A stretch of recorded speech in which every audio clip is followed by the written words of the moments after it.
going to drop some tips when we're looking at 24.2. So first things first, row. Rowing, things we have to consider. First of all, your pace. Your pace is going to be very crucial in this.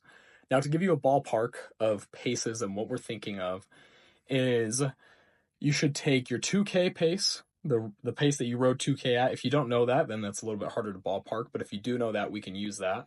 And add 6 to 10 seconds onto that, and then try to hold somewhere around there.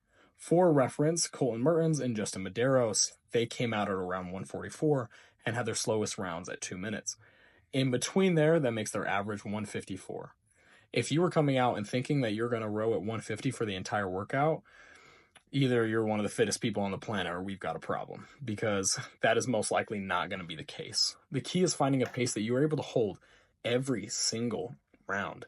And then from there, maybe towards the end, the last minute or two, you can pick it up slightly. But what we don't want to do is come out this workout at 150 and finish at 225. If you do that, you know you screwed up on this. With the rower settings itself, make sure it's at a damper setting that you're going to be able to be smooth and consistent with. And then those foot straps, loosen them up to find that spot where it's enough to keep you in the rower, but it's not so tight that you're not going to be able to get in and out. You don't want to be messing with those straps at all. They should be somewhere you can just get your foot in, get your foot out every time. Then if we're looking at deadlifts, what you have to ask yourself is this weight more than 50% of my max? If it's under 50% or at 50%, you can probably hold on to it. If it's more than that, then you may want to think about breaking those deadlifts up. Maybe quick singles, maybe 5, break 5, your choice, experiment with it. But if that is getting into a higher percentage for you, it's going to wear on you a lot. Then double unders, we obviously want to avoid tripping as much as possible, easier said than done. But how you can do that is being well calculated with your breaks and when we break and if we break, depending on what your capacity is at for those.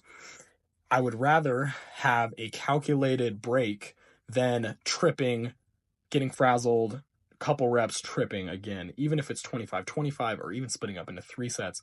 If it's well calculated and you have a plan and you're following that plan, you're going to be calm and smooth during this 20 minutes. So decide what that's going to be. Be realistic with your capacity. You can also think, what is my max set of double unders? If the most double unders you can do is 60, then you're doing 90% every time. That's probably not the move. If the max double unders you can do is somewhere above 100, then maybe you can hold 50 the whole time. It just depends on you and where that capacity is at. Equipment-wise, when you set your rope down, make sure to set it down in a smooth, kind of smiley face semicircle.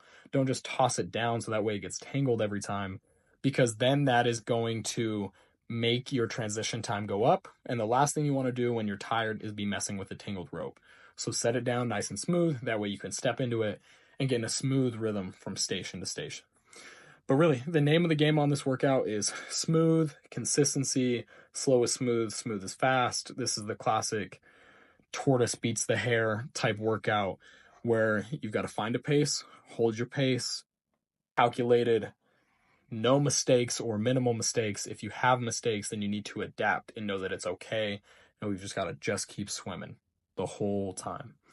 That's my advice, guys. Let's go ahead and get after it.